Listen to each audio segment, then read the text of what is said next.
Bonjour à tous, vous êtes sur CGT1 Français, merci de nous retrouver dans cette édition spéciale consacrée au 100e anniversaire du mouvement du 4 mai. C'est le 23 décembre 1949 que le gouvernement chinois désigne ce jour comme journée de la jeunesse en Chine. Car ce mouvement est un événement d'importance monumentale de l'histoire de la Chine moderne. Nous en sommes en direct à Beijing. Dans un instant, le président chinois Xi Jinping et d'autres dirigeants du pays vont participer à une cérémonie organisée au Grand Palais du Peuple à Beijing pour commémorer cette journée solennelle. Et pour suivre l'événement en direct sur notre plateau, Monsieur Wu Zexin, ancien haut diplomate. Bonjour Monsieur Wu. Bonjour. Et merci d'être avec nous. Et on revient avec vous juste après quelques reportages. Très bien. 100 ans après son lancement en 1919, le président chinois Xi Jinping souhaite que les jeunes en apprenant davantage sur le mouvement du 4 mai, affirmant qu'une meilleure compréhension peut contribuer au développement du pays. Le mouvement du 4 mai était une organisation étudiante politique, culturelle et anti-impérialiste ayant ses racines à Beijing.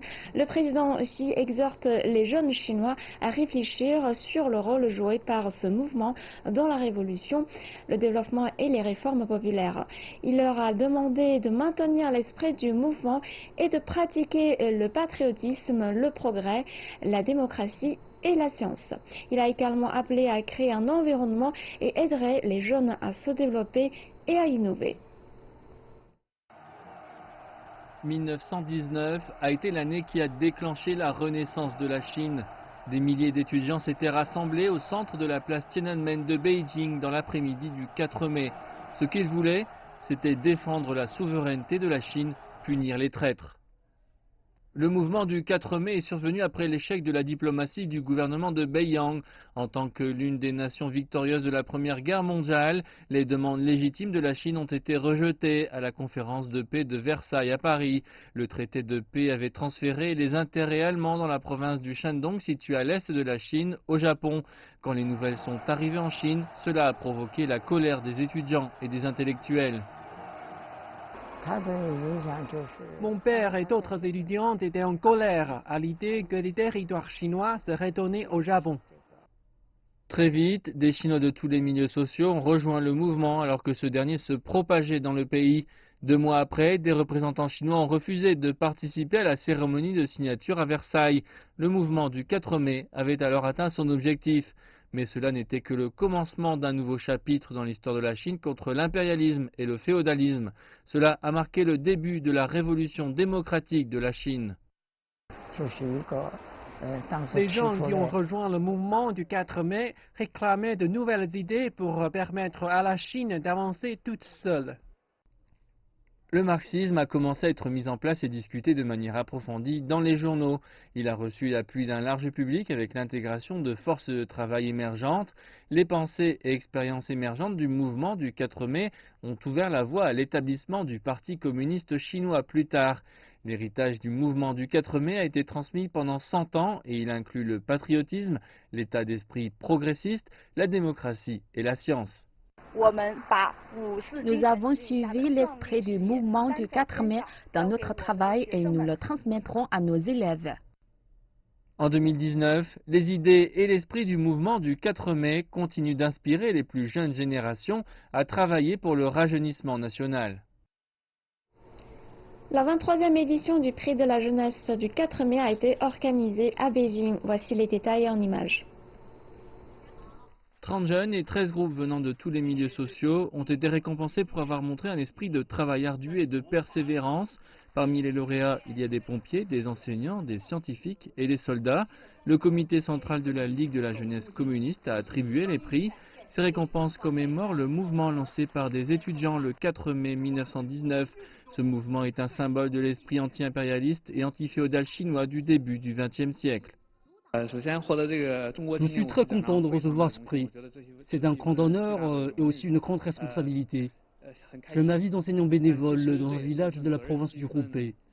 J'adore être avec mes élèves tous les jours, leur apporter une éducation et de la joie. Ma disponibilité en tant que bénévole là-bas est illimitée. 10 scientifiques ont reçu lundi le très convoité prix chinois Jeune femme en sciences à Beijing. Voici le reportage. De la chimie à la bioécologie, les lauréates, toutes âgées de moins de 45 ans, viennent de toute la Chine et de tous les horizons. Elles recevront 100 000 yuan chacune. Il s'agit de la 15e année de l'attribution d'une bourse qui vise à promouvoir la participation des femmes à la sphère scientifique. À l'heure actuelle, moins de 10% des scientifiques chinois sont des femmes. Mais les choses changent. Au cours des 5 dernières années, la Chine a connu de nombreux progrès scientifiques. Ces 36 millions de travailleuses scientifiques ont apporté d'énormes contributions à cet égard. Nous continuerons à soutenir nos scientifiques dans tous les aspects. Nous allons également travailler pour encourager les plus jeunes filles à se lancer dans la sphère scientifique. À la fin de leurs études, de nombreux jeunes Chinois partent travailler pour de grandes entreprises, tandis que d'autres se dirigent vers des zones plus rurales. La jeune femme que vous êtes sur le point de rencontrer a quitté l'emploi qu'elle occupait auprès d'un géant de la technologie. Elle est maintenant de retour dans sa région pour servir la communauté. Aujourd'hui, elle le fait en tant que secrétaire du comité du Parti communiste de son village. Pour de nombreux aînés expérimentés, le service communautaire est une seconde nature. Mais cette jeune femme a voulu s'y essayer depuis sa sortie de l'université il y a 5 ans. Cheng Zhu est rentrée chez elle dans le village de Dache dans la province du Hubei, dans le centre de la Chine, et a ensuite été élue secrétaire du Parti communiste, un poste de direction présidant plus de 1700 villageois. Ce village a réussi à sortir de la pauvreté. Cheng Zhu a apporté de nouvelles idées et perspectives, comme développer le secteur du tourisme de Dache. Elle précise que ça commence par les infrastructures. Nous construisons une route de 7 mètres de large pour les voitures et une voie de 2 mètres de large pour les cyclistes. Pour y parvenir, Cheng Zhu assure qu'il faudra un budget conséquent. La secrétaire du Parti communiste se réjouit des investissements réalisés dans son village. Cette usine de construction navale située dans le village voisin a l'intention de transférer son entrepôt à Dache. Cheng Zhu aide le directeur à y parvenir. Elle espère que le nouveau site apportera des opportunités d'emploi et une chance d'encourager ses semblables à retourner chez eux pour contribuer au développement des zones rurales. En tant que député de l'Assemblée populaire nationale, Cheng Zhu s'est engagé à présenter des politiques détaillées lors d'une conférence de presse à l'occasion des 2 sessions, la réunion politique du pays. Comment pouvons-nous clarifier les mesures pertinentes pour attirer davantage d'hommes d'affaires talentueux chez nous afin qu'ils puissent participer à la construction de la revitalisation rurale? La secrétaire du Parti communiste aide les entrepreneurs à comprendre certaines politiques bénéfiques existantes. Ces engagements ont d'ailleurs été bien accueillis. Un secrétaire de parti plus âgé a peut-être plus d'expérience de travail avec les agriculteurs. Mais Cheng Zhu, en tant que jeune secrétaire du Parti communiste, est plus ouverte d'esprit. Ces 5 années de travail en zone rurale ont été formidables. J'ai été en contact avec toutes sortes de choses. Je suis heureuse que mes efforts aient été reconnus. Tout ça en vaut la peine. Cheng Zhu se dit heureuse d'avoir fait le bon choix à un stade aussi crucial de sa vie. Cette année marque le 100 ans du mouvement du 4 mai. Rappelons tout d'abord l'histoire de ce mouvement, Monsieur Wu.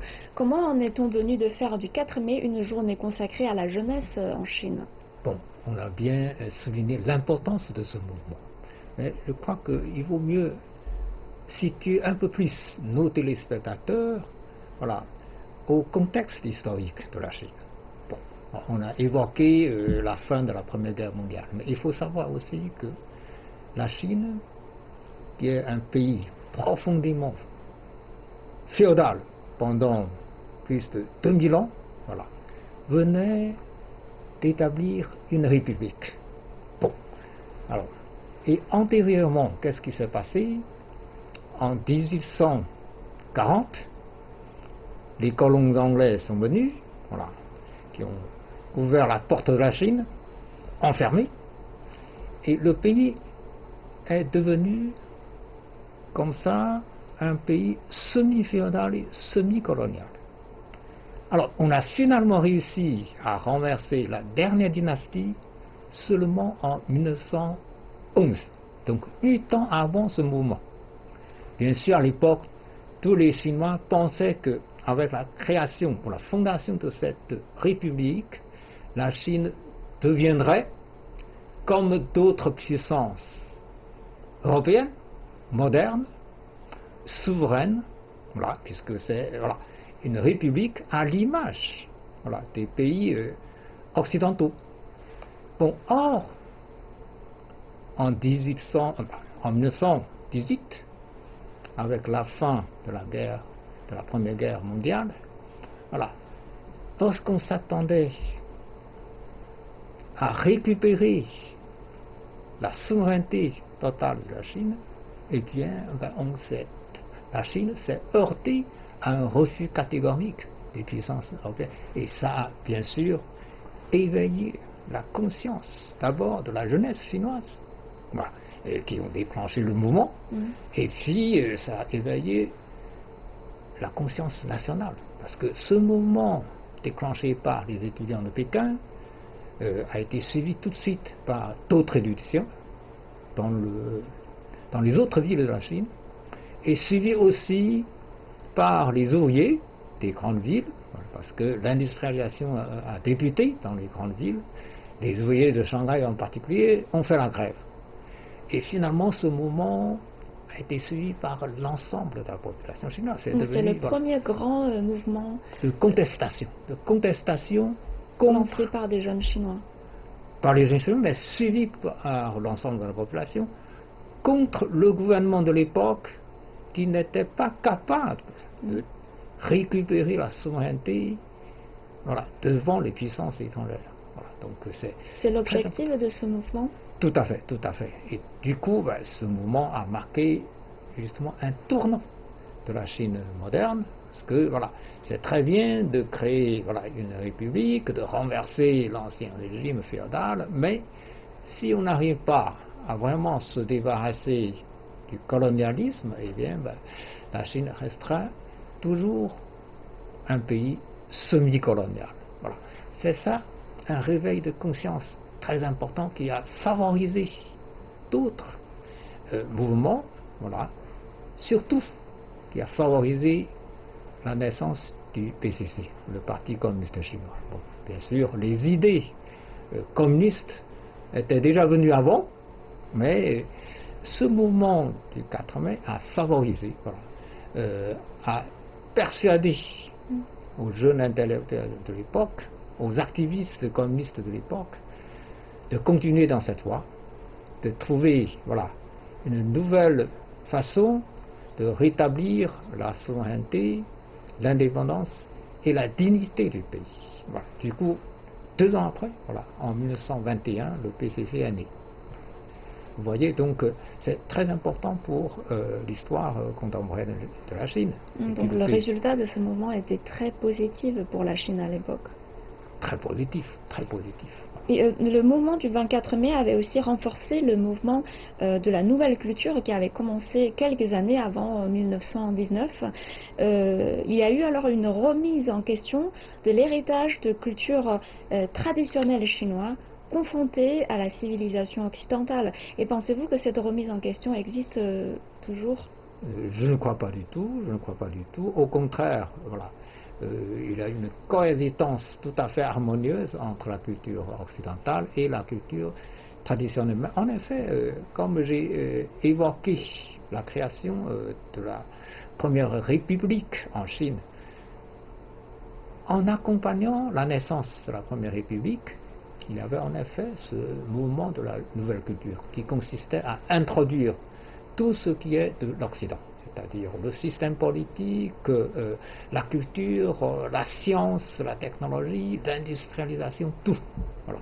On pensait tout simplement que voilà, c'est la voie à suivre.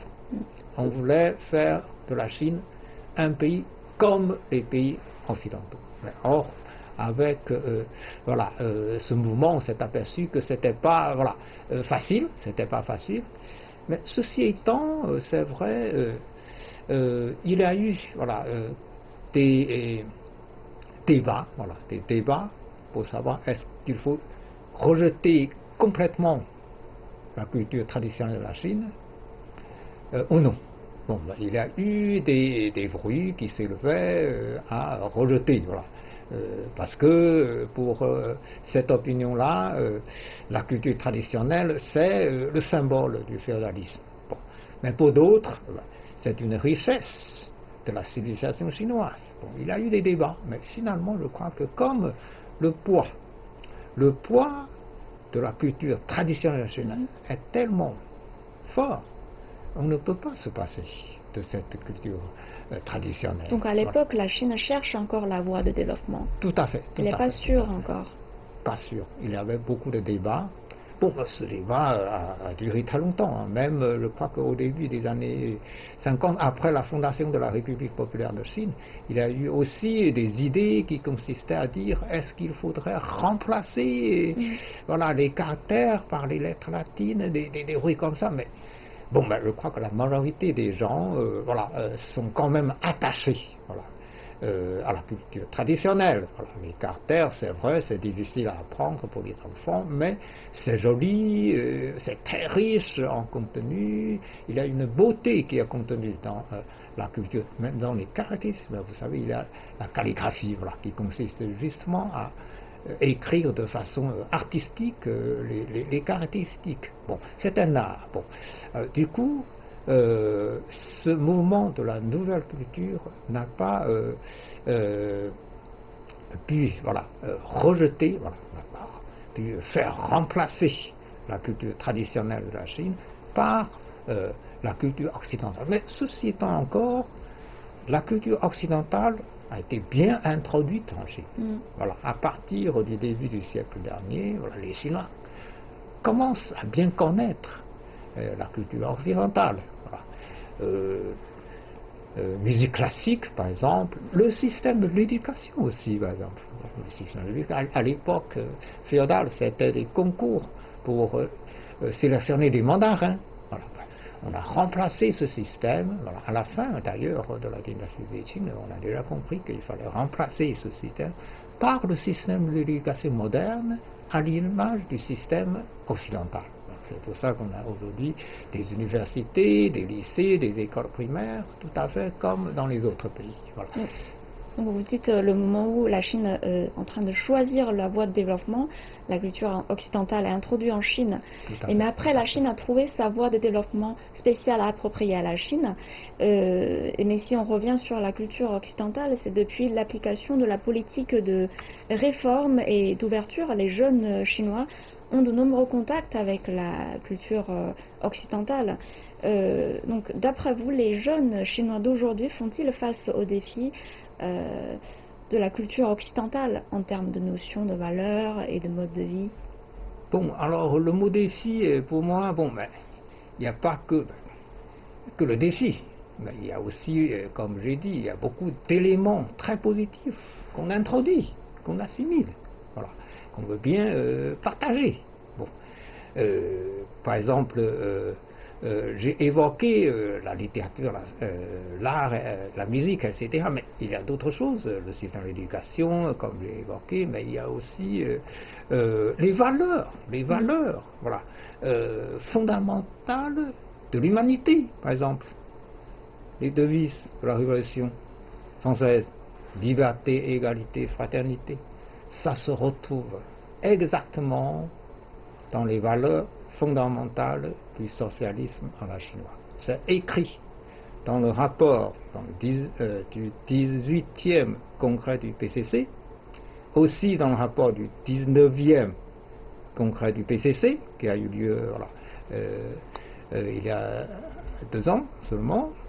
Ça, c'est écrit aussi dans la constitution chinoise. Liberté, égalité. Bon, le mot fraternité, en traduction en chinois, c'est pas le mot très courant. Donc, on a remplacé par un autre mot. Si on traduit mot à mot en français, ce serait bienveillance ou gentillesse. Mais c'est la même chose, d'accord. C'est simplement un usage, voilà, habituel ou inhabituel. Bon, vous voyez, donc, tout ce qui vient de l'Occident n'est pas forcément à rejeter, à contester. Donc il y a eu une combinaison de la culture chinoise et occidentale. Tout à fait. Donc voilà, on a bien voulu considérer les éléments positifs, voilà, de la civilisation occidentale comme une richesse de l'humanité. D'ailleurs, le marxisme, ça vient de l'Occident. Voilà. Bon. C'est une idéologie qui guide aujourd'hui le PCC. Bon, bien sûr, comme vous avez dit, on adapte voilà, tout ce qui vient de l'Occident, y compris le marxisme, à la réalité chinoise. Parce que c'est un pays qui dispose aussi d'une vieille civilisation, d'une vieille culture éclatante. Voilà. Donc, je crois qu'on arrive assez bien à combiner les deux, voilà, à profiter justement voilà, des deux. Et donc pour vous, pour les jeunes Chinois d'aujourd'hui, comment faut-il combiner la culture chinoise et la culture occidentale pour ne pas tomber dans l'extrême de l'un ou l'autre? Ben, c'est très simple. Ben, il faut voilà, s'inspirer de tout ce qui est positif. Voilà, comme je l'ai dit, bon, ben, il y a des jeunes talents qui s'inspirent très très bien de la culture occidentale, parce qu'il y a des musiciens qui jouent parfaitement bien la musique classique occidentale, il y a des danseurs de ballet formidables de très haut niveau, mais tout en conservant voilà, la tradition culturelle chinoise. Voilà.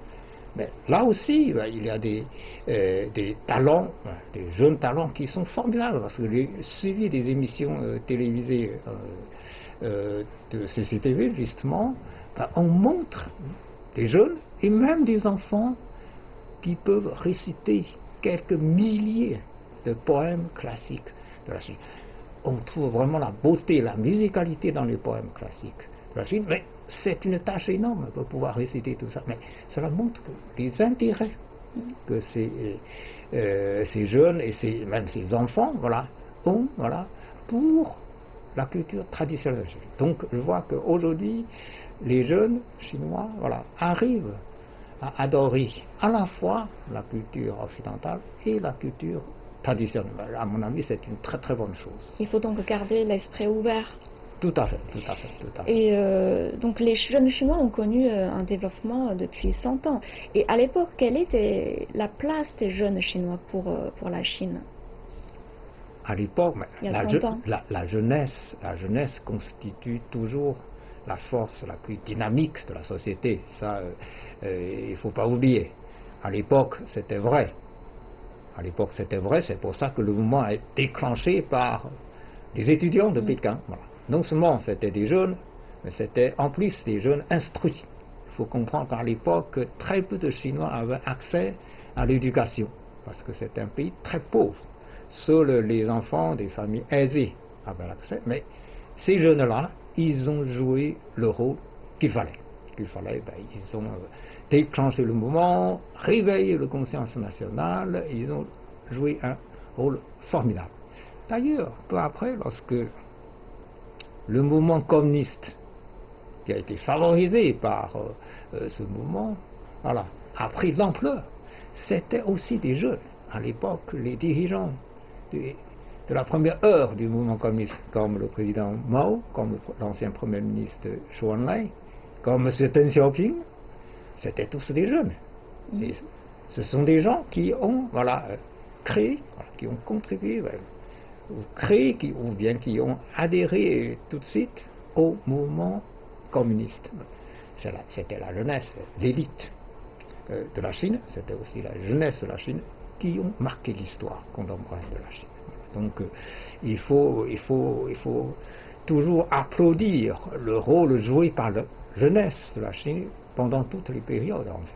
Et aujourd'hui, quelle est la place des jeunes, quel est le rôle des jeunes Chinois pour le développement de la Chine? On a vu tout à l'heure un reportage, il y a des jeunes femmes scientifiques, mais je les apprécie beaucoup, parce que j'aime la science aussi, bon, qui ont obtenu le prix, parce qu'ils ont apporté leur contribution voilà, au développement scientifique du pays. Aujourd'hui, la situation a totalement changé par rapport à il y a 100 ans en ce qui concerne l'éducation. Nous avons un enseignement obligatoire de 9 ans. Pratiquement tous les enfants vont à l'école. Alors, il y a des universités voilà, qui reçoivent chaque année un nombre très important, voilà, des étudiants. Il y a des universités pilotes qui forment des talents, voilà, de tous les domaines, surtout dans les domaines scientifiques. Et ce sont des jeunes, voilà, une fois se retrouver, voilà, dans la vie active, eh bien, ils contribuent au développement économique, au développement scientifique, technologique, voilà, et au développement social, bien sûr aussi, voilà, parce que la jeune femme qu'on a vue là, qui est retournée dans son village pour aider, voilà, la région à se développer, ce sont des exemples, alors, très convaincants du rôle joué par la jeunesse chinoise d'aujourd'hui. Bon. Comme je l'ai dit tout à l'heure, à chaque époque, c'est toujours la jeunesse qui forme la force la plus dynamique. Ils ont, voilà, l'esprit d'innovation, ils ont le sens de responsabilité. Donc le mouvement est lancé par le mouvement du 4 mai est lancé par les jeunes intellectuels à l'époque. Ça a porté des fruits très positifs pour le pays.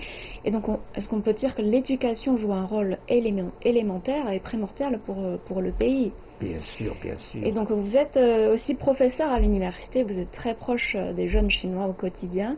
Et d'après vous, les caractéristiques des jeunes Chinois ont-elles évolué dans le temps? Évidemment, évidemment. Bon, alors l'éducation joue toujours un rôle très important pour ouvrir la vision des gens. Bon, même à l'époque où la Chine, voilà, n'avait pas cette possibilité d'offrir l'éducation à tous les jeunes, on attachait beaucoup d'importance à l'éducation. Les familles chinoises traditionnelles essayaient, voilà, d'envoyer leurs enfants à l'école. Même pendant la période de la lutte armée menée par le PCC, beaucoup de jeunes non instruits, très souvent les jeunes paysans, se sont rejoints à l'armée rouge.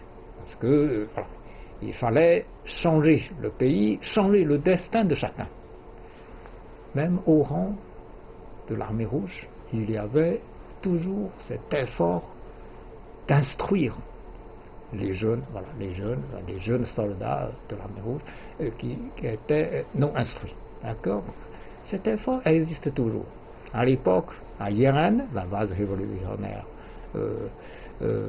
communiste, il y avait plusieurs écoles pour former les cadres. Même les jeunes intellectuels qui se sont rejoints. Et la cérémonie commence tout de suite, on y va sur place.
Chers jeunes amis, chers camarades, le rassemblement commémorant le 100e anniversaire du mouvement du 4 mai commence.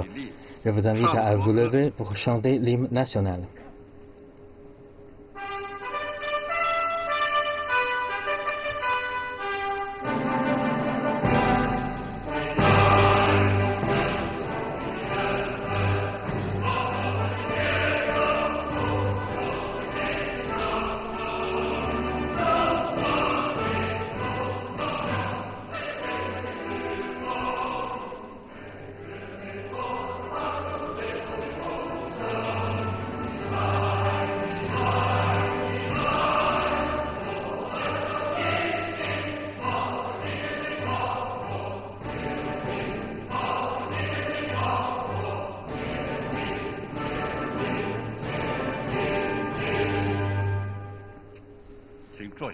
Veuillez vous asseoir.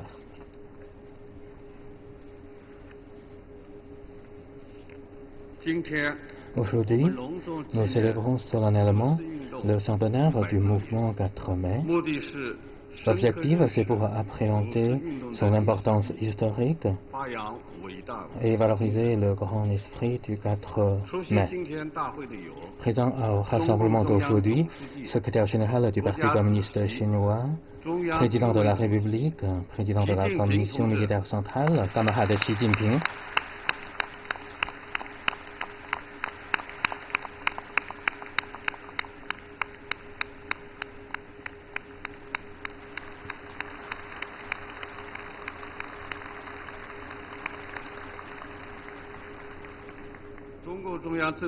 Les membres du comité permanent du bureau politique, du comité central du PCC, camarades Li Keqiang, Li Zhanshu, Wang Yang, Zhao Leji, Han Zheng, et vice-président de la République, camarade Wang Qishan.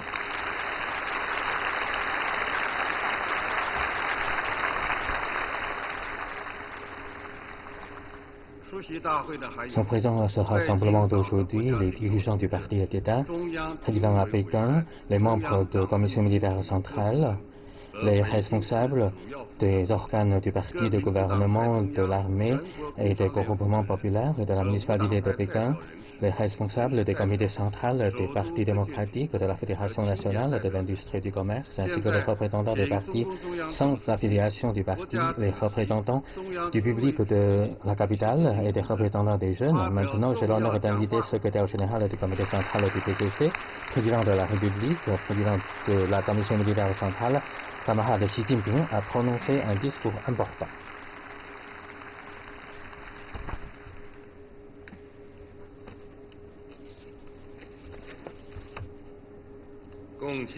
Les membres de la Ligue des jeunes amis, camarades,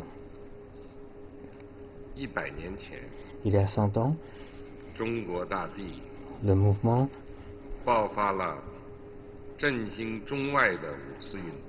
du 4 mai a été lancé en Chine. Il s'agit là d'un événement qui a choqué la Chine et le reste du monde. Il s'agit là également d'un événement important qui a fait l'époque dans l'histoire moderne et contemporaine de la Chine.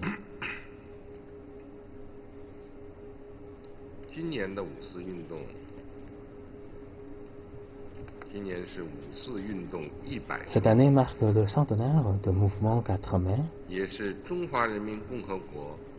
et également le 70e anniversaire de la fondation de la République populaire de Chine.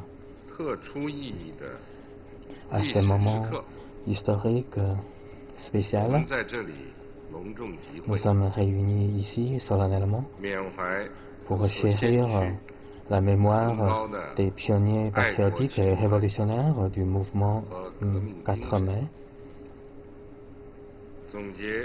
et pour passer en revue également les expériences précieuses du parti et du peuple chinois dans leur recherche de la voie du renouveau de la nation chinoise.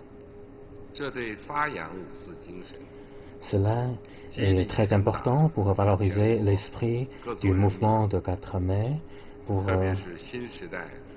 encourager l'ensemble du parti, le peuple multiethnique de la Chine, surtout les jeunes Chinois, à œuvrer pour la finalisation de la construction de la société de moyenne aisance, à l'accélération de la modernisation de la Chine socialiste et à la réalisation du rêve chinois de grand renouveau de la nation chinoise.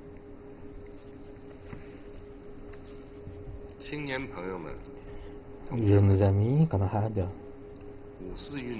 le mouvement du 4 mai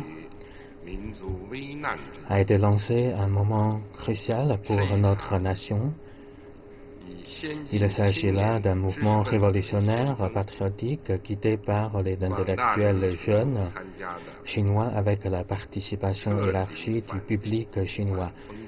Il s'agit là aussi d'un événement anti-impérialiste et anti-féodal. Ce mouvement, qui avait pour but de sauver la Chine et sauver la nation, défendre la dignité nationale et faire converger la force de la nation. Donc c'est un grand mouvement social aussi. Le mouvement du 4 mai est également un mouvement de l'émancipation des esprits et un mouvement de nouvelle culture pour faire propager les nouvelles pensées, les nouvelles cultures et les nouvelles connaissances. Le mouvement du 4 mai a encouragé et a raffermi le peuple chinois et la nation chinoise dans leur volonté et leur conviction pour le renouveau de la nation.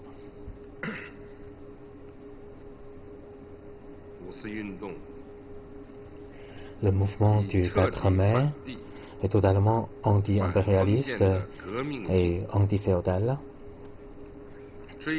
qui a pour l'objectif de sauver la Chine et de trouver les lois pour sauver la Chine avec la participation du public de différentes ethnies et de différents secteurs. Fut un événement révolutionnaire et patriotique. Ce mouvement a contribué au progrès social de la Chine et a contribué également à la propagation du marxisme en Chine et son union avec le mouvement ouvrier chinois. Donc ce mouvement a fait des préparations sur le plan idéologique et de l'encadrement pour la fondation du Parti communiste chinois. Ce mouvement a également créé des conditions pour l'entrée sur la scène historique de nouvelles forces révolutionnaires, de nouvelles cultures révolutionnaires et de nouvelles luttes révolutionnaires. Le mouvement 4 mai constitue un tournant important entre la révolution de la démocratie ancienne et la révolution de la démocratie nouvelle en Chine et pose un jalon important dans le processus historique de la nation chinoise dans la recherche de l'indépendance nationale et de développement et progrès de la Chine.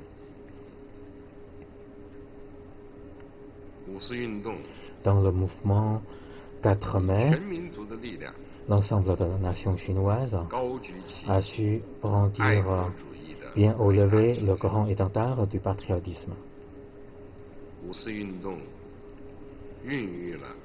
Marqué par l'esprit du mouvement 4 mai, marqué par le patriotisme, le progrès, la démocratie et la science.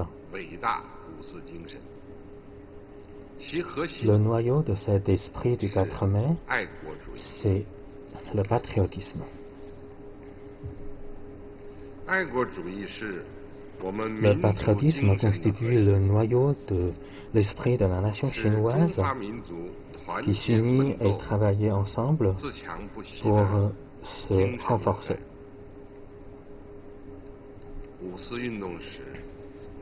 Au moment du mouvement de 4 mai,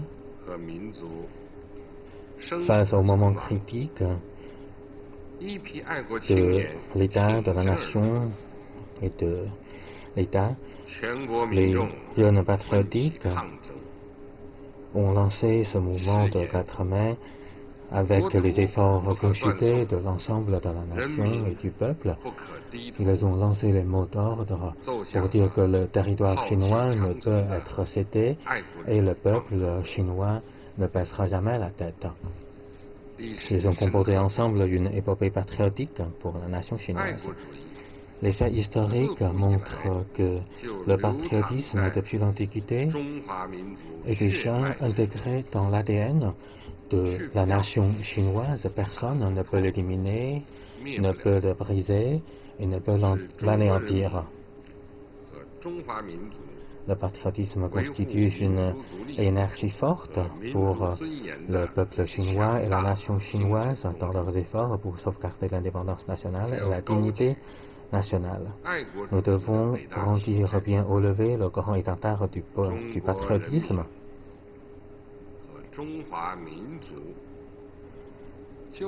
Le peuple chinois et la nation chinoise peuvent réunir et dégager davantage de force d'importance historique dans la transformation de la Chine, dans la transformation du monde.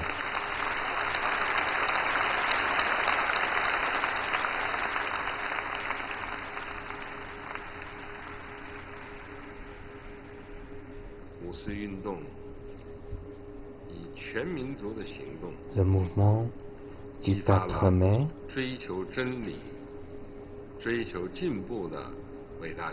a éveillé la nation chinoise totale, a commencé les efforts pour poursuivre les vérités et le progrès.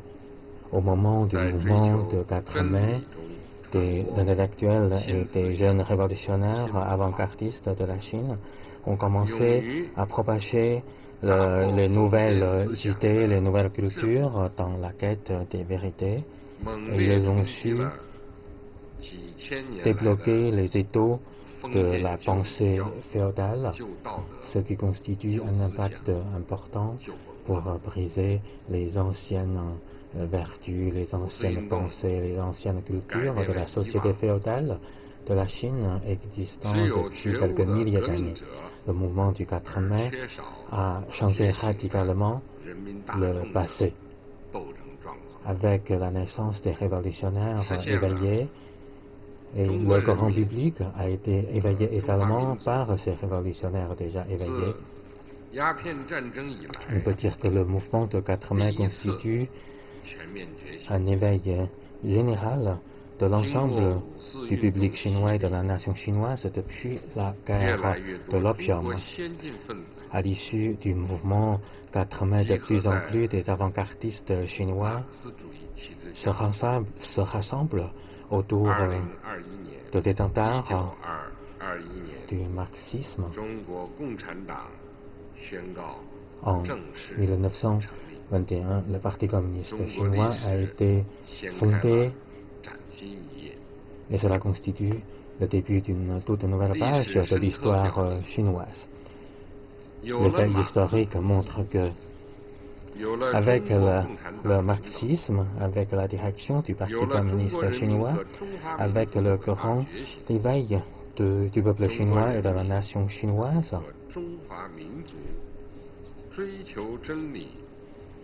les marches du peuple chinois et de la nation chinoise pour la recherche de la vérité et la recherche de progrès ne peuvent plus être bloquées par personne.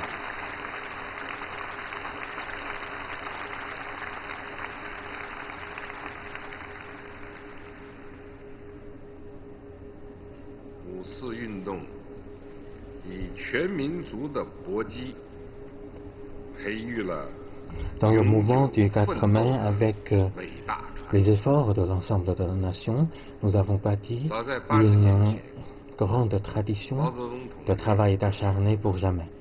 Il y a 80 ans, camarade Mao Zedong a souligné que le mouvement des jeunes a bénéficié des révolutions, de traditions révolutionnaires. Il s'agit d'une tradition de lutte pour jamais. Avec le mouvement du 4 mai, les jeunes Chinois ont retrouvé leur propre force. Le peuple chinois et la nation chinoise ont également retrouvé leur force interne.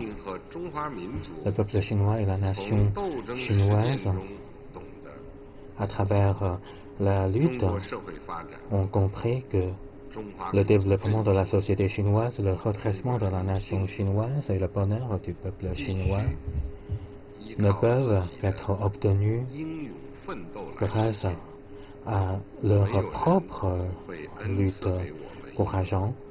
Personne ne va nous accorder avec grâce une Chine brillante. Les faits historiques montrent que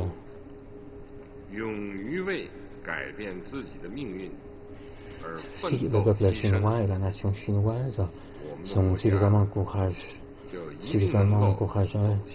pour modifier son destin et sacrifier leurs intérêts, notre pays peut certainement réaliser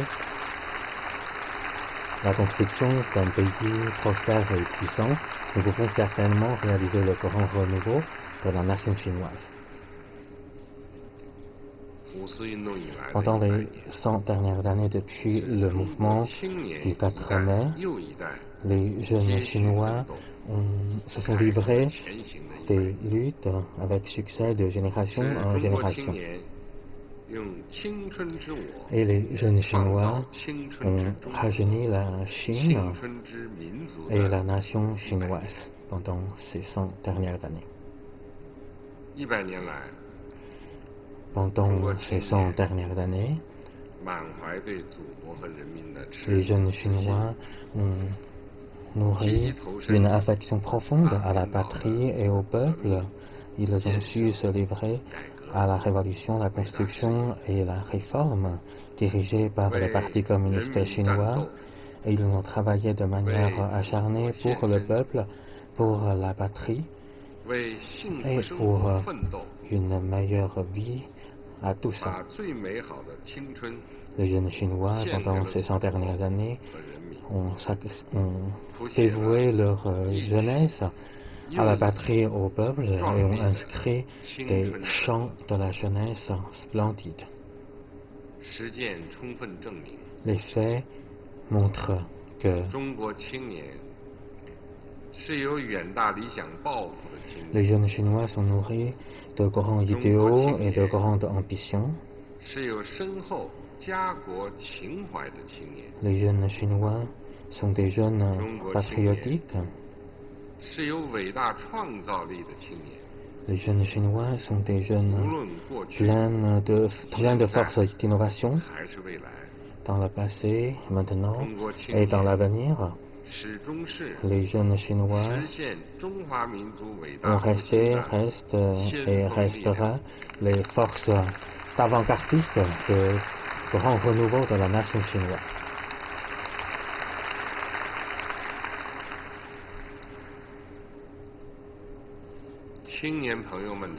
Chers jeunes amis, camarades, aujourd'hui, sous la direction du Parti communiste chinois, nous avons frayé ensemble le chemin, la voie du socialisme à la chinoise, et nous avons déjà établi le système théorique du socialisme à la chinoise. Nous avons également établi le régime du socialisme à la chinoise. La culture du socialisme à la chinoise a été développée et le socialisme à la chinoise entre déjà dans une nouvelle ère.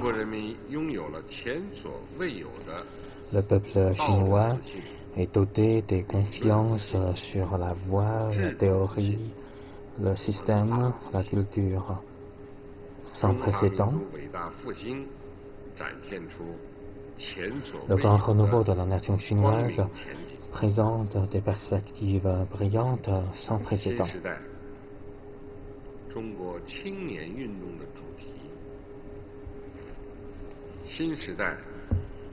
Le thème, la direction et les missions du mouvement des jeunes de la Chine consistent au fait de respecter la direction du Parti communiste chinois, travailler ensemble avec le peuple chinois pour œuvrer à la réalisation des objectifs de 2 centenaires et de la réalisation du rêve chinois de grand renouveau national. Les jeunes constituent une force les plus proactives, les plus vivantes dans toutes les forces de la société. L'espoir d'une nation est placé sur les jeunes. L'avenir de la nation est placé également sur les jeunes. Aujourd'hui, dans cette nouvelle ère, les jeunes Chinois se trouvent dans la meilleure période de développement de la nation chinoise.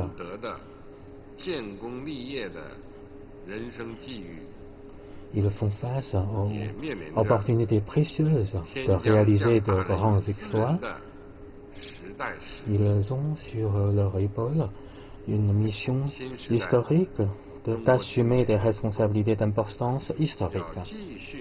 Dans cette nouvelle ère, les jeunes Chinois devraient continuer à valoriser l'esprit du mouvement de 4 mai et prendre la responsabilité de réaliser le grand renouveau de la nation chinoise et travailler avec des efforts pour être à la hauteur des attentes du parti, du peuple chinois et de la nation chinoise et de cette grande époque. Premièrement, dans cette nouvelle ère, les jeunes Chinois devraient être animés par de grands idéaux. Les idéaux, les convictions des jeunes concernent l'avenir de notre pays, avec de grands idéaux, avec des convictions fermes. Les jeunes peuvent constituer une force de progression invincible d'une nation et d'un pays. Avec les grands idéaux, les jeunes peuvent valoriser pleinement leur potentiel de progrès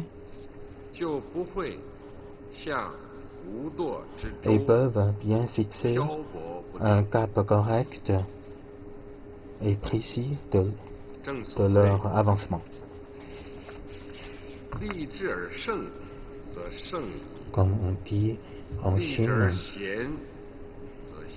la volonté est déterminante pour le progrès et le succès. Les objectifs de vie des jeunes se diversifient et peut-être ils vont choisir également de différentes professions, mais il faut savoir toujours intégrer les intérêts propres aux intérêts de la nation et du peuple et avancer en phase avec notre époque et partager le même destin de l'ensemble du peuple en vue de bien réaliser ses propres valeurs de la vie.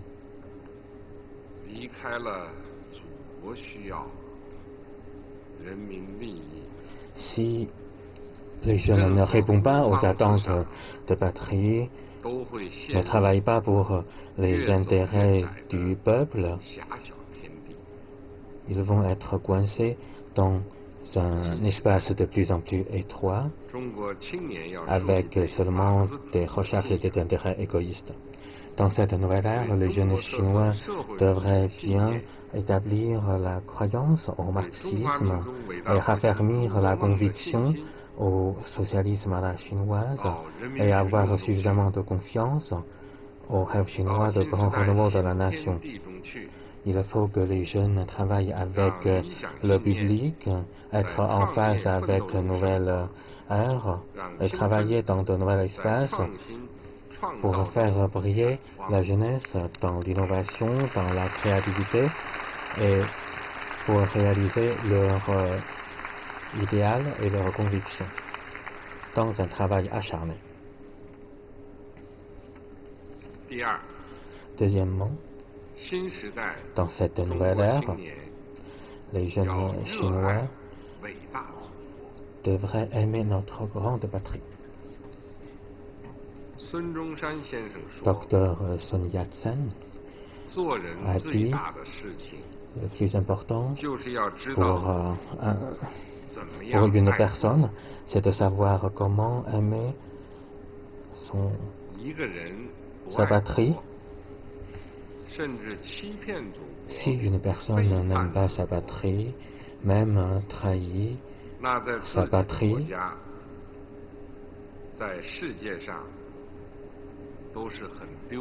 il s'agit d'un scandale honteux, non seulement dans sa patrie, mais aussi dans le monde entier. Ils n'auront plus d'opportunité de survivre dans ce monde. Pour chacun des Chinois, il a une responsabilité d'aimer sa propre patrie, d'aimer la Chine.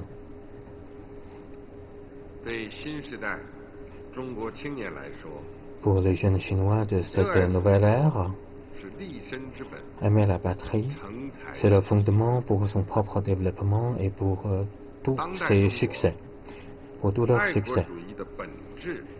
En Chine contemporaine,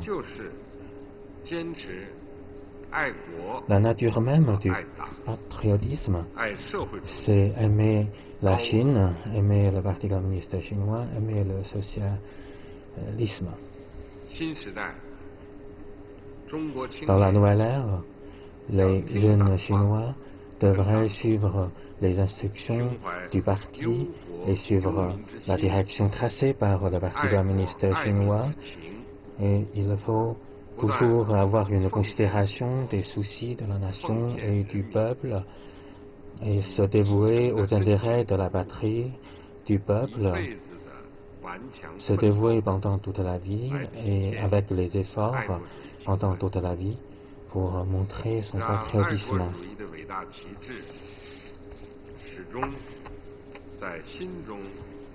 Et faire planter le grand drapeau du patriotisme toujours dans son cœur.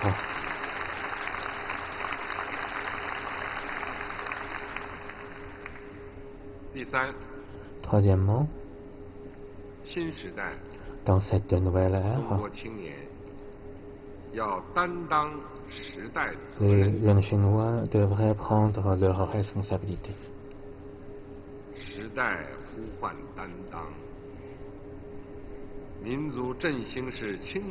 Le sens de responsabilité est très important pour cette époque.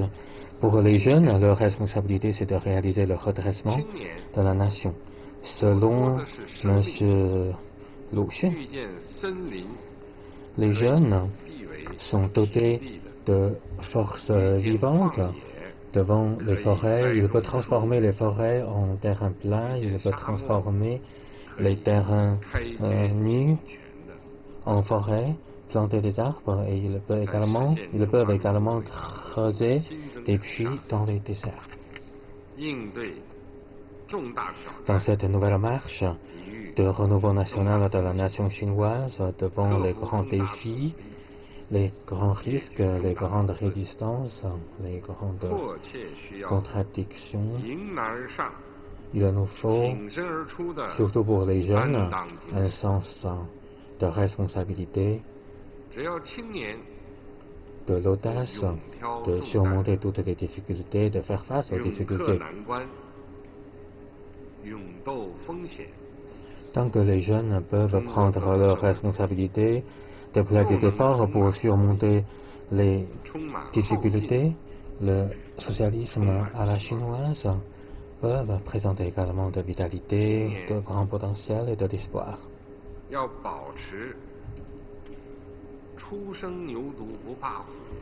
Les jeunes devraient maintenir un esprit de l'ignorance du danger fait la force pour être toujours à l'avant-garde de notre époque, pour être le pionnier de notre époque.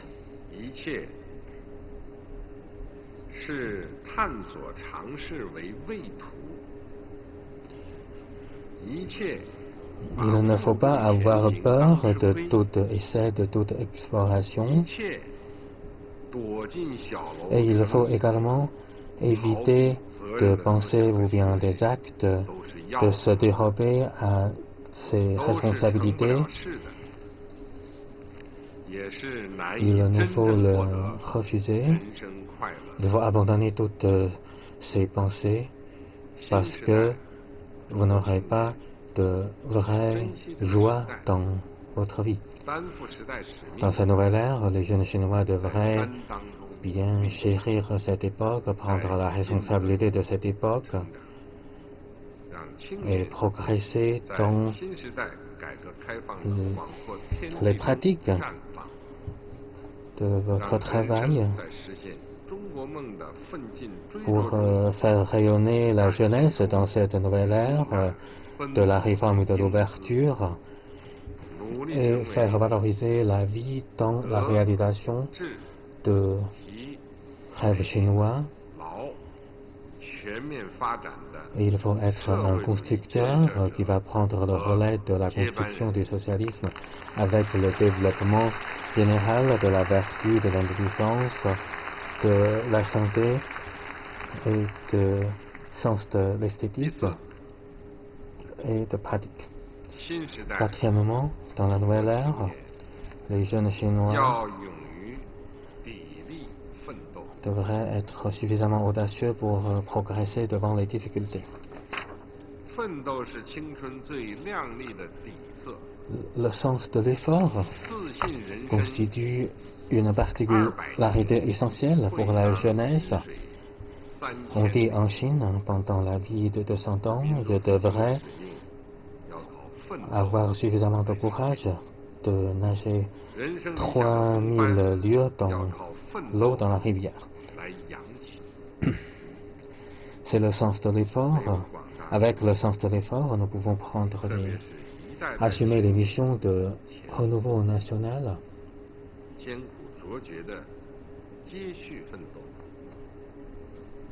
Les jeunes de différentes générations ont déjà travaillé avec leur sens de l'effort pour créer l'actualité de nouvelle ère de socialisme à la chinoise d'aujourd'hui. Et l'avenir du grand renouveau de la nation chinoise dépend également de ce sens de l'effort. Depuis des milliers d'années, la nation chinoise a traversé des vicissitudes avec succès.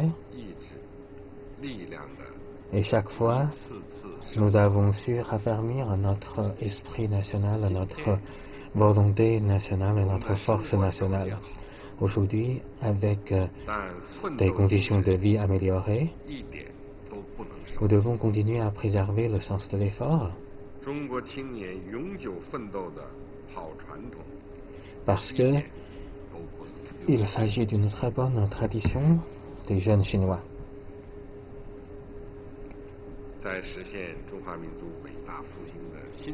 Dans cette nouvelle marche de grand renouveau de la nation chinoise, il y aura certainement des tâches lourdes et difficiles et des obstacles difficiles à remonter. Il nous faut continuer à valoriser le sens de l'effort. Le sens de l'effort, ce n'est pas un simple mot d'ordre. Il faut commencer à mener à bien toutes les petites affaires, à s'acquitter à chaque petite mission, à remplir chaque tâche.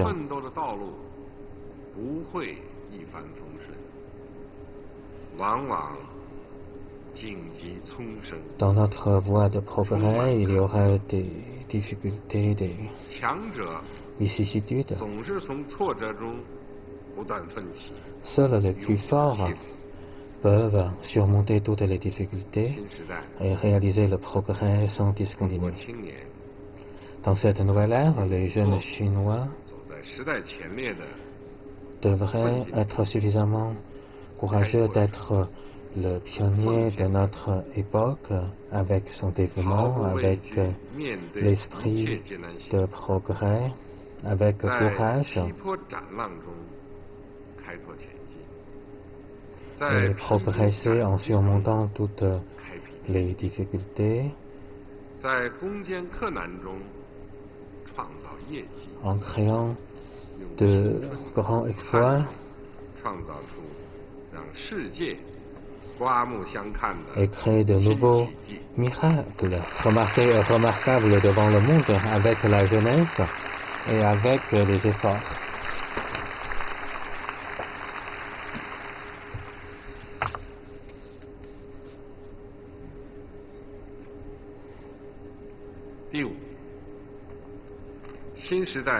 Cinquièmement, dans cette nouvelle ère, les jeunes Chinois devraient se doter des capacités suffisamment fortes.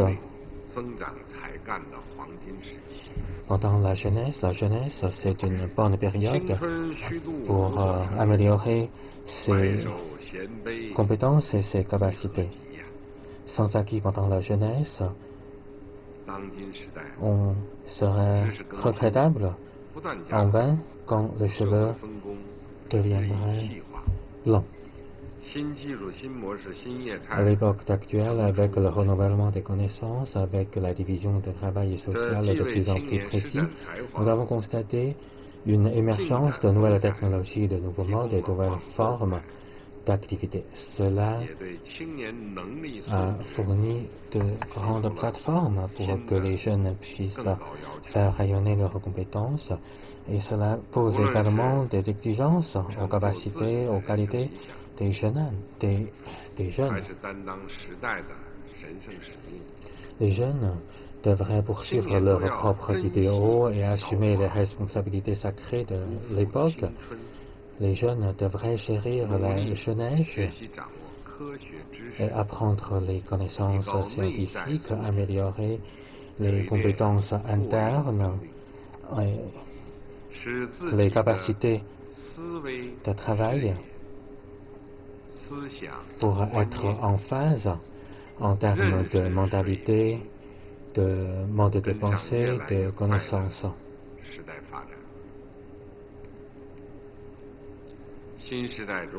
Dans cette nouvelle ère, les jeunes Chinois devraient accélérer les pas de connaissances.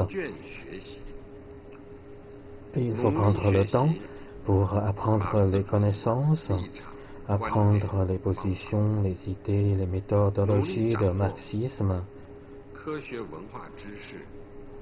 et apprendre les connaissances scientifiques et les savoir-faire, tout en améliorant les connaissances culturelles.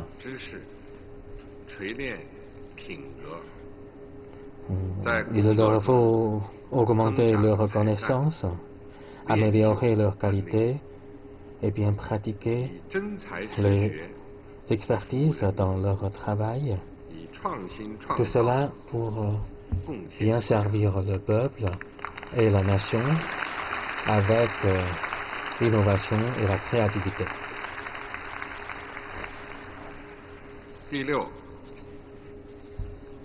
Sixièmement, dans cette nouvelle ère, les jeunes Chinois devraient également établir de très bonnes vertus.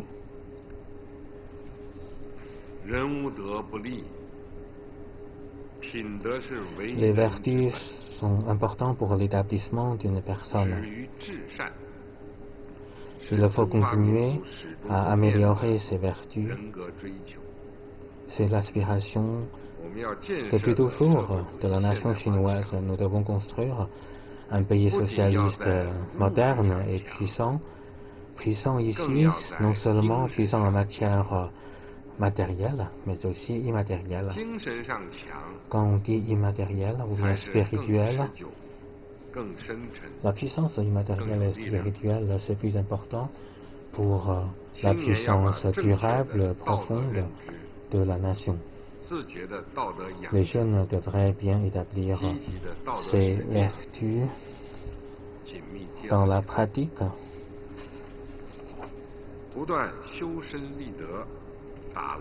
continuer à améliorer ses vertus, sa moralité, pour maintenir une voie correcte et à long terme dans la vie.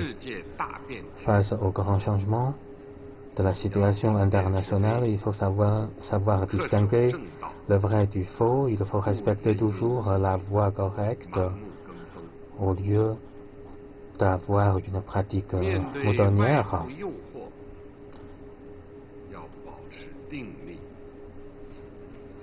Il faut rester ferme, il faut respecter les règles face aux séductions extérieures. Il faut savoir créer sa propre vie meilleure avec les efforts, avec les pratiques honnêtes, au lieu de recourir à toute spéculation. Face à cette belle époque,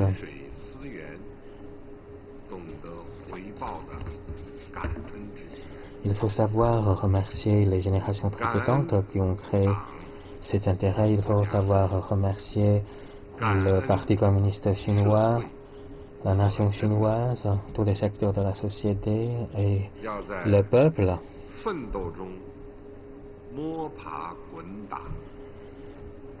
Et il faut faire des efforts dans la lutte, savoir les difficultés, les soucis du public et les contradictions dans la réalité et y déceler les vérités de la vie, les valeurs de la vie et l'orientation future de son propre développement.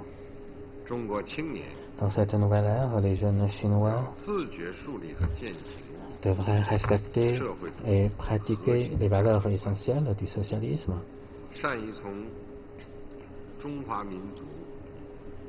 Il leur faut savoir inspirer des principes de vertu et de moralité dans les traditions de la nation chinoise.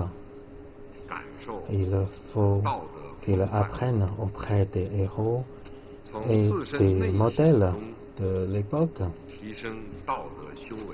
pour améliorer sans cesse son propre moral. Il faut qu'ils comprennent bien les grandes lois de la société, qu'ils respectent l'ordre public et qu'ils établissent des vertus correctes. Il faut que les jeunes savent résister aux idolâtries d'argent, ondoïsme, hédonisme, égoïsme, innihisme historique. Il faut poursuivre une vie excellente avec des niveaux plus élevés pour faire rayonner l'intégrité, la vigueur et la prospérité dans l'ensemble de la société.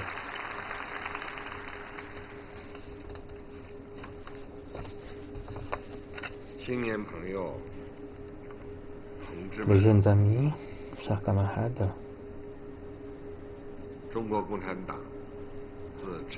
depuis la fondation du Parti communiste chinois, le PCC a fait le travail auprès de la jeunesse une priorité de son travail. Les communistes chinois de génération à génération ont participé au Parti communiste chinois depuis leur jeunesse avec des croyances. Dans nos rangs du Parti communiste chinois, il y a toujours des jeunes communistes qui sont nourris par des idéaux nobles et de sens de l'effort.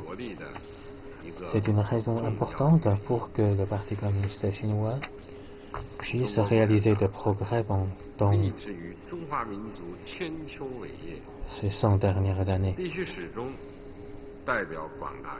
Le Parti communiste chinois a pour vocation de travailler pour la nation chinoise, pour une cause de plus d'un millier d'années. Il nous faut compter sur les forces des jeunes dans notre futur travail. Nous devons, au niveau du Parti communiste chinois, continuer à mener à bien notre travail auprès des jeunes pour que la cause du parti puisse être transmettée de génération à génération. Nous allons former les jeunes comme des constructeurs et qui vont prendre le relais, qui vont connaître un développement sur les plans de vertu, de l'intelligence, de moralité, de l'intelligence, de la santé, de l'esthétique et de capacité de pratique. Il s'agit là d'une responsabilité, une mission stratégique importante pour le parti et pour la nation. Les comités du parti et le gouvernement de différents échelons, les cadres de différents niveaux devraient toujours compter sur les jeunes, prendre soin des jeunes et imposer des exigences strictes auprès des jeunes. Il faut qu'ils comprennent l'aspiration des jeunes, aider le développement des jeunes et soutenir les jeunes à créer leur propre entreprise et être sincère avec les jeunes amis et soutenir le travail et les actions des jeunes avec enthousiasme et bien quitter le développement des jeunes. Nous devons travailler auprès des jeunes, écouter les jeunes et être des amis sincères avec les jeunes. Les jeunes d'aujourd'hui sont nourris de mentalités dynamiques avec de nouvelles pensées et ils sont prêts à accepter les nouveautés, à explorer les nouveautés. Ils veulent participer aux affaires en tant qu'acteurs et ils sont nourris également d'une aspiration forte pour la réalisation de leur propre carrière. Cela représente la nature des jeunes. C'est cette nature qui accorde les jeunes leur dynamisme, leur vitalité, leur enthousiasme, imagination, créativité. En même temps, les jeunes manquent d'expérience et ils vont quelquefois comprendre et connaître et appréhender le monde sur leur propre point de vue, à partir de leur propre point de vue. Cela constitue les limites de leur développement. Il s'agit là des règles de loi, de la croissance des jeunes. Nous devons respecter ces lois. La confiance est importante pour comprendre cette loi des jeunes. Nous devons respecter la nature même des jeunes, en tenant compte des particularités des jeunes. Il nous faut communiquer souvent avec les jeunes et surtout face à face et bien comprendre leur mentalité, leur choix de valeurs, leur mode de comportement, leur mode de vie et écouter leurs remarques et commentaires sur le travail du parti et du gouvernement. Il nous faut corriger et améliorer notre travail conformément aux commentaires et conseils des jeunes pour encourager les jeunes à faire des commentaires sincères. Les jeunes et les personnes âgées devraient apprendre et s'inspirer mutuellement et entraider. Nous devons prendre soin des jeunes et être proactifs pour travailler auprès des jeunes. Les jeunes se trouvent au début de leur carrière. Ils vont rencontrer des difficultés et des soucis dans leurs études, dans leur travail et dans leur vie. Il faut que les différents secteurs de la société les aident en temps opportun.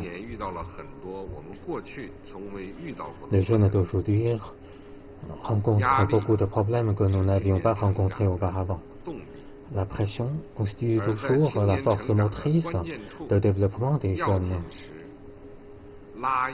Dans des moments critiques, peut-être il faut que nous les aidions à développer, à résister à cette pression pour qu'ils puissent réaliser leur propre développement et devenir le talent. Nous devons nous intéresser aux pensées, aux soucis, aux aspirations des jeunes et les aider à résoudre les difficultés dans la recherche de l'emploi, dans la créativité de leur propre entreprise, dans l'intégration de la société, dans leur mariage, la prise en charge des personnes âgées, l'éducation de leurs enfants. Nous devons créer aux conditions propices au développement des jeunes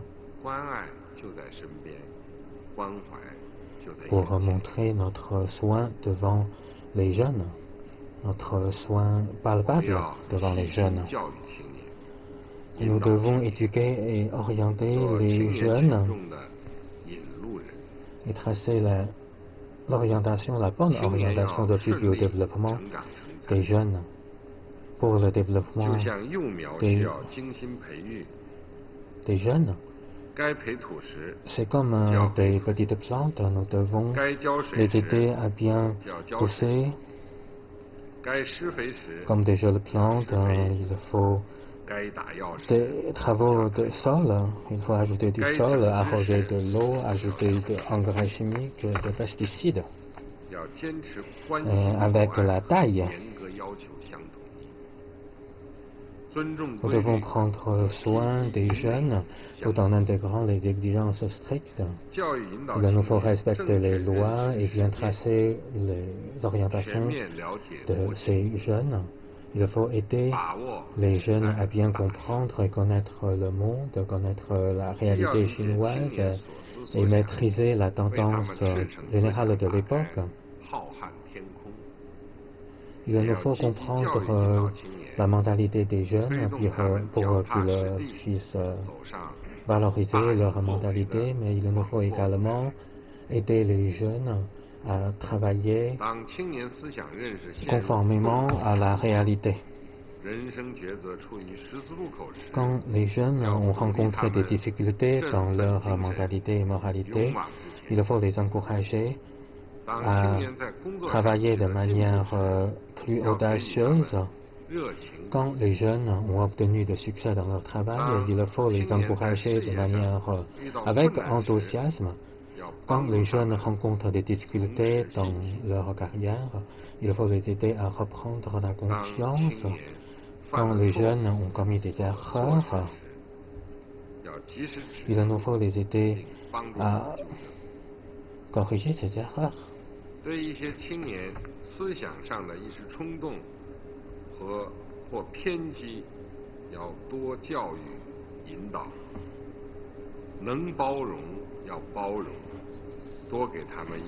Et quand les jeunes ont connu des coups de tête sur le plan de mentalité, il faut d'abord les tolérer et les aider à améliorer leur connaissance, à améliorer leur conscience.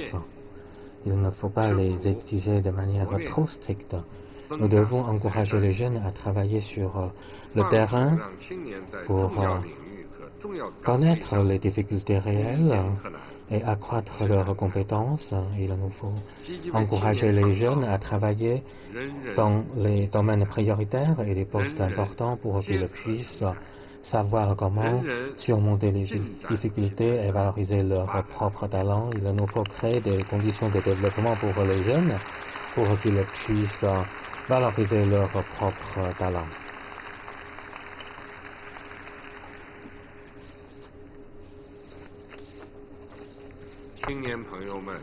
Chers jeunes amis, camarades,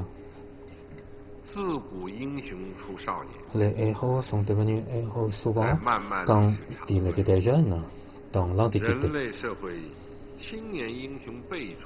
Dans la longue rivière historique de l'humanité, nous avons connu d'innombrables héros. C'est le même cas pour la nation chinoise.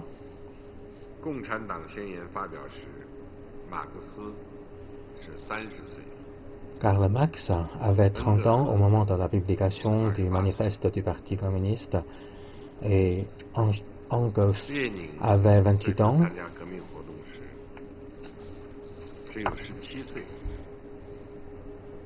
Et Lénine a participé aux activités révolutionnaires à l'âge de 17 ans et Newton et Leibniz avaient respectivement 22 ans et 28 ans au moment de la découverte de la différentielle et l'intégrale. Et Darwin a commencé son voyage planétaire à 22 ans et Einstein a publié le relativisme strict à 26 ans et Jia a écrit la meilleure thèse politique de la dynastie des Han d'Ouest à 30 ans et Wang Bo a inscrit la préface de Wang Bo à l'âge de 20 ans, une vingtaine d'années. Dans le processus de la révolution de la construction de la réforme de la Chine sous la direction du Parti communiste chinois, nous avons connu également beaucoup de jeunes héros. Au moment de l'organisation du premier congrès national du Parti communiste chinois, Mao Zedong n'avait que 28 ans. Zhou Enlai, à l'âge de 23 ans, s'est adhéré au Parti communiste chinois et à l'âge de 18 ans, Deng Xiaoping a participé au Parti communiste chinois d'adolescent en Europe. Et Yang Jingyu a sacrifié sa vie à 35 ans, Zhao Yiman a sacrifié sa vie à 31 ans, et Madame Jiang Jie a sacrifié sa vie à 29 ans, et Chen Shuxiang, chef de division numéro 34 de l'armée rouge, a sacrifié sa vie à 29 ans. Xu Shaoyun a sacrifié sa vie à 26 ans. Lei Feng à 22 ans. Huang Jiguang à 21 ans. Liu Hulan à 15 ans. Wang Jicai, qui garde l'île, une île qui fait partie du territoire chinois, à 32 ans. Et l'âge moyen pour l'équipe qui travaille pour la sonde lunaire Chang'e et pour le vaisseau spécial Shenzhou n'a que 33 ans. Et l'équipe qui travaille pour le système de navigation Beidou, leur âge moyen n'a que 35 ans. Donc nous devons saluer les jeunes pour les succès qu'ils ont obtenus,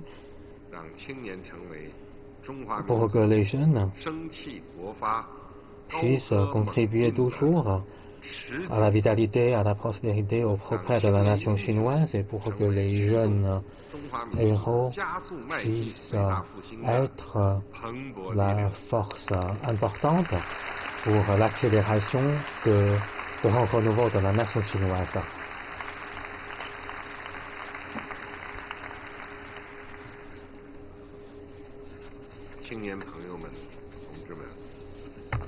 Jeunes amis, camarades, la Ligue des communistes chinois constitue des assistants et de réserves pour le Parti communiste chinois et aussi une force importante pour le travail auprès de la jeunesse du Parti communiste chinois.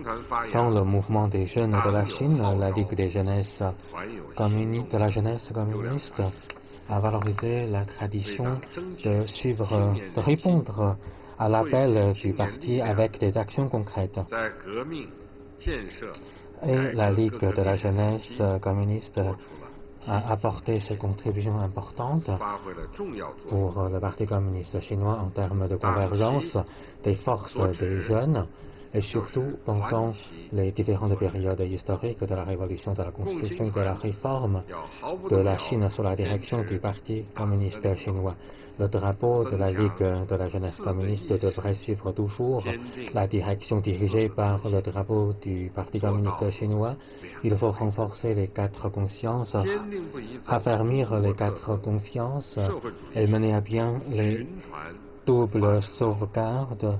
Il faut rester fidèle aux voies de développement du socialisme à la chinoise, le travail de la Ligue de la jeunesse communiste, et il faut toujours mettre l'accent sur ses caractères politiques d'avant-gardiste et travailler auprès de la masse populaire. La Ligue de la jeunesse communiste devrait continuer à former les constructeurs qui vont prendre le relais de la construction du socialisme à la chinoise. Il s'agit là ces missions fondamentales dans le travail de la Ligue de la jeunesse communiste. Il faut toujours centrer les efforts aux tâches centrales du pays et de l'État et servir l'intérêt général du parti et de l'État. La Ligue devrait continuer à nouer des relations étroites avec les jeunes pour rassembler les forces de la jeune, bien organiser les jeunes et organiser et finir les jeunes chinois de la nouvelle ère à apporter leur contribution avec de l'innovation et de créativité dans la réalisation du rêve chinois de grand renouveau national. Prendre soin et accorder de soutien aux jeunes constitue une responsabilité commune de tous les secteurs de la société. Tous les organes du parti, du gouvernement, les entreprises et établissements publics, l'APL et la police armée, tous les groupements populaires, les associations non gouvernementales, les organisations de base, tous ces acteurs devraient prendre soin du développement des jeunes et soutenir le développement des jeunes en leur accordant davantage d'opportunités pour qu'ils puissent valoriser davantage leur propre rôle. Chers jeunes amis, camarades, les jeunes constituent l'avenir de notre pays, mais aussi du monde. Le rêve chinois, le rêve du monde se communique. La nation chinoise devrait apporter davantage de contributions à la communauté internationale, à la communauté humaine. Dans cette nouvelle ère, les jeunes Chinois devraient garder toujours à l'esprit le patriotisme et le soin à l'humanisme. Et il faut adopter une approche de solidarité en respectant le principe qui dit le pouvoir est pour le peuple. Et il faut travailler pour le grand renouveau de la nation chinoise et promouvoir la construction dans le cadre, la coopération dans le cadre de la sainteté de la route et promouvoir la construction de la communauté de destin pour l'humanité. Jeunes amis, chaque génération a leur propre longue marche et chaque génération a des responsabilités à assurer. La construction d'une Chine socialiste moderne et puissante et la réalisation du grand renouveau de la nation chinoise constitue une course de relais. Pour notre génération, nous sommes déterminés à obtenir déjà un très bon résultat et nous attendons les jeunes générations à obtenir davantage de meilleurs résultats dans le futur. Et j'espère que dans cette nouvelle ère, les jeunes Chinois puissent faire des efforts en phase avec cette nouvelle ère et réaliser des progrès dans cette nouvelle ère pour que votre jeunesse puisse briller dans vos dévouements à la patrie, au peuple, à la nation et à l'humanité.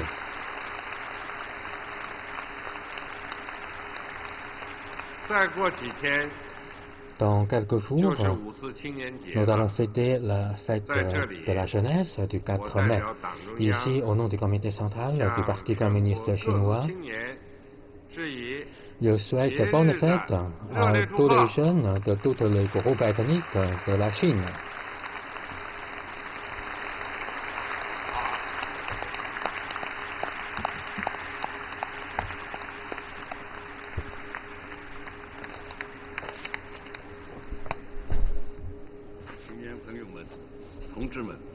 Chers jeunes amis, camarades, tout à l'heure, le secrétaire général Xi Jinping a prononcé un discours important dans lequel il a chéri la mémoire des participants patriotiques et révolutionnaires du mouvement du 4 mai et il a également évalué l'importance du mouvement du 4 mai et il a également appelé aux jeunes de la nouvelle ère de valoriser l'esprit du mouvement de 4 mai. Nous devons bien étudier et comprendre l'esprit qui figure dans ce discours important. Unissons-nous encore étroitement autour du comité central du Parti communiste chinois avec camarade Xi Jinping comme noyau. Étudions et concrétisons la pensée de Xi Jinping sur le socialisme à la chinoise. Valorisons l'esprit du mouvement de 4 mai. Œuvrons ensemble à la réalisation de 2 objectifs centenaires pour être à la hauteur de l'attente de nos anciennes générations, de notre époque et de notre peuple. Je vous invite à vous lever pour exécuter l'international.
Ainsi prend fin le rassemblement.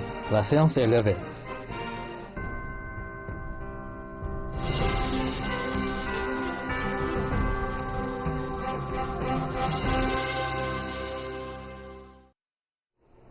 Vous venez de suivre la cérémonie pour commémorer le 100e anniversaire du mouvement du 4 mai, pendant laquelle le président chinois Xi Jinping a donné un discours.